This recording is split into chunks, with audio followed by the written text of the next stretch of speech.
Assalamualaikum warahmatullahi wabarakatuh. Anak-anakku sekalian, selamat berjumpa lagi dengan saya Ibu Siti Fatihah. Kali ini kita bertemu pada materi pelajaran akidah akhlak ya. Dan kita akan belajar tentang bab 2 mengenai iman kepada hari akhir. Tapi sebelumnya mari kita berdoa, doa awal belajar supaya nanti ilmu yang kita dapatkan menjadi ilmu yang bermanfaat, maslahah di dunia wal akhirah. Bismillahirrahmanirrahim. Ila hadratin Mustafa Muhammadin Rasulullah sallallahu alaihi wasallam. Syaulillahi Fatihah.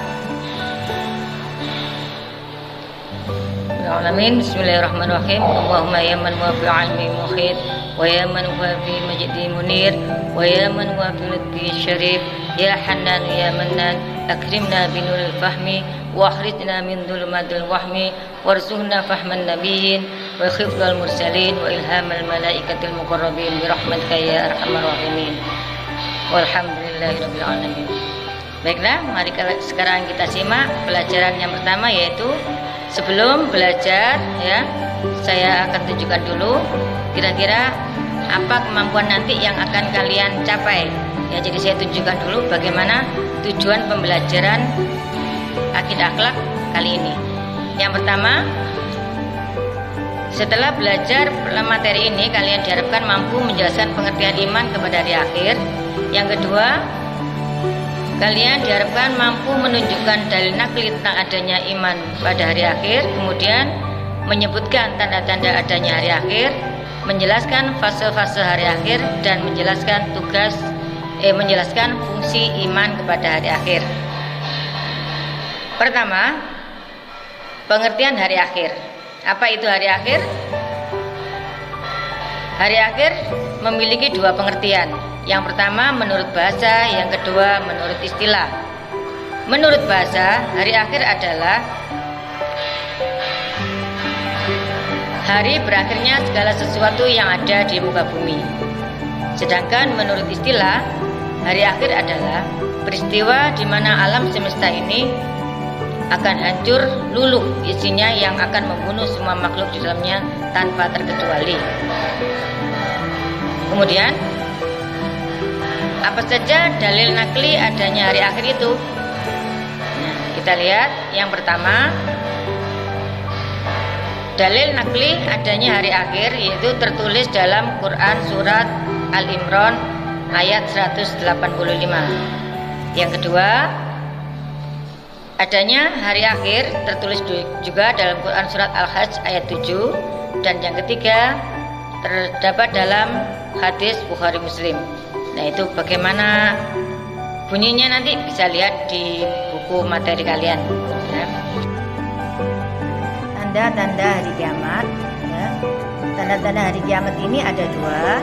Yang pertama tanda kiamat sugro, dan yang kedua tanda kiamat kubro. Apa saja yang ada di dalam tanda-tanda kiamat sugro itu? Yang pertama, hamba sahaya yang melahirkan majikannya. Maksudnya apa? Ini nanti ketika hari akhir itu akan tiba, maka banyak seorang anak yang berani kepada atau durhaka kepada kedua orang tuanya. Tanda yang kedua, ilmu agama dianggap tidak penting. Maksudnya bagaimana? Yaitu orang sudah banyak yang menyepelekan ilmu agama, sehingga hukum agama tidak dihiraukan lagi. Jadi dia berbuat semaunya dan seenak gue. Dan yang ketiga, jumlah perempuan lebih banyak dari laki-laki.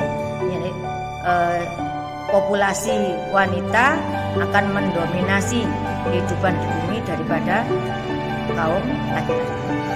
Dan yang keempat, yaitu banyak terjadinya gempa alam, bencana alam ya, baik itu gempa bumi, gunung meletus dan sebagainya. Dan itu sudah kita rasakan ya berkali-kali. Dan semoga ini tidak terjadi pada kita, terutama di daerah kita nanti ya. Yang kelima, perzinaan merajalela. Dan masih banyak lagi tentang tanda-tanda kiamat sugro, nanti kalian bisa baca atau bisa lihat di Google ya. Sekarang tanda kiamat kubro, itu yaitu tanda-tanda besar yang akan terjadi ketika kiamat akan tiba. Apa saja itu?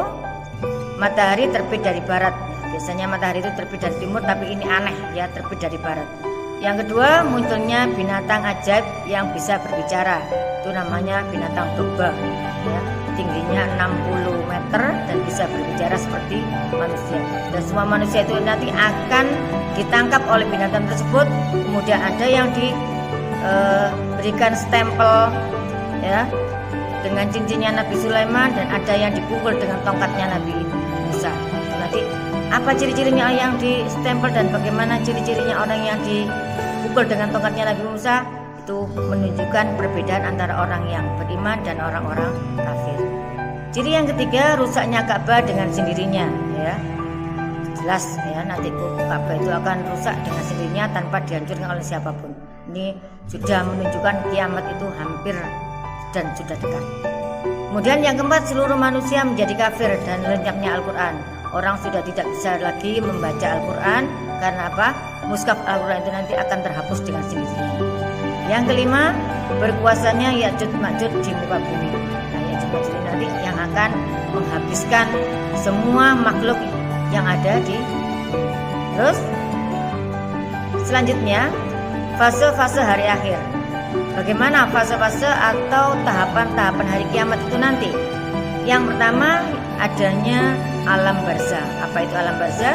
Alam di mana terpisahnya antara jasad dengan roh manusia. Itu namanya alam barzah. Yang kedua, yaitu Yaumul Ba'ats. Apa Yaumul Ba'ats itu? Hari kebangkitan.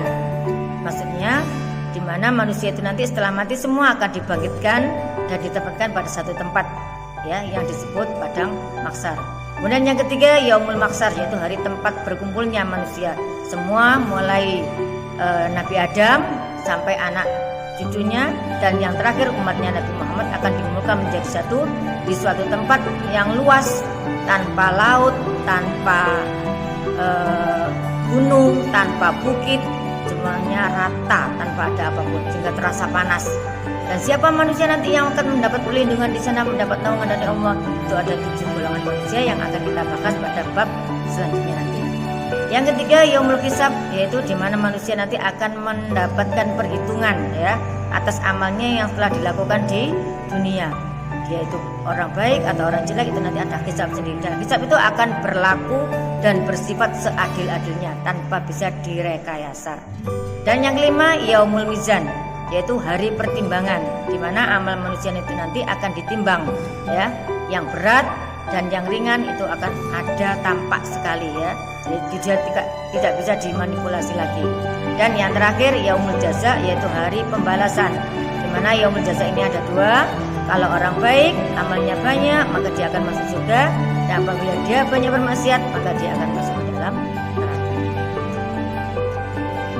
Terakhir, hikmah beriman kepada hari akhir. Apa saja itu? 1, meningkatkan iman dan takwa, ya. Kalau kita sudah percaya bahwa hari akhir itu ada, maka perilaku kita yang pertama harus meningkatkan keimanan dan ketakwaan kita kepada Allah Subhanahu wa taala. Yang kedua, pola hidup orang kafir. Bisa kita jangan tiru-tiru, ya. Misalnya membuka aurat di tengah jalan, berciuman di depan banyak orang, nah itu harus kita hindari jauh-jauh. Jadi jangan meniru, ya, pola mereka, karena itu bukan ciri dari orang yang beriman. Yang ketiga, mendorong manusia untuk semangat, ya, semangat dalam menghadapi hidup, ya. Bahwasanya apapun yang kita lakukan itu pasti nanti akan ada balasannya di hadapan Allah. Itu sifatnya adil, ya. Sehingga kita nggak perlu khawatir. Semangat hidup tetap ada dan kita tetap melakukan yang terbaik, fastabiqul khairat. Dan yang keempat, berkeinginan berjihad di jalan Allah dengan jiwa dan harta. Jadi jiwa dan harta kita harus kita tasarrufkan di jalan Allah. Hanya itu, jangan di jalan yang tidak diridhoi Allah. Naudzubillah min dzalik.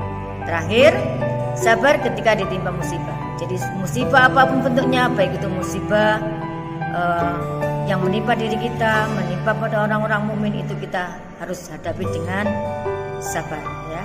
Karena sabar itu pun meliputi banyak hal, baik sabar menghadapi musibah, sabar menahan dari maksiat, juga sabar dalam beribadah. Demikian anak-anakku tentang materi iman kepada hari akhir. Dan terakhir, kalian harus menjawab pertanyaan dari saya. Apakah materi yang sudah saya terangkan tadi kalian sudah bisa memahami? Maka pertanyaan pertama, jelaskan pengertian hari akhir menurut bahasa dan istilah. Yang kedua, sebutkan 3 surat dalam Al-Quran yang menjelaskan tentang adanya hari akhir. Yang ketiga, sebutkan tanda-tanda hari akhir baik yang sugro maupun kubro. Keempat, jelaskan urutan atau fase-fase hari akhir. Dan yang kelima, sebutkan hikmah beriman kepada hari akhir. Demikian pembelajaran video dari saya. Kurang lebihnya saya mohon maaf. Semoga ilmu yang saya berikan bermanfaat bagi kalian semua. Dan akhirnya saya akhiri. Assalamualaikum warahmatullahi wabarakatuh.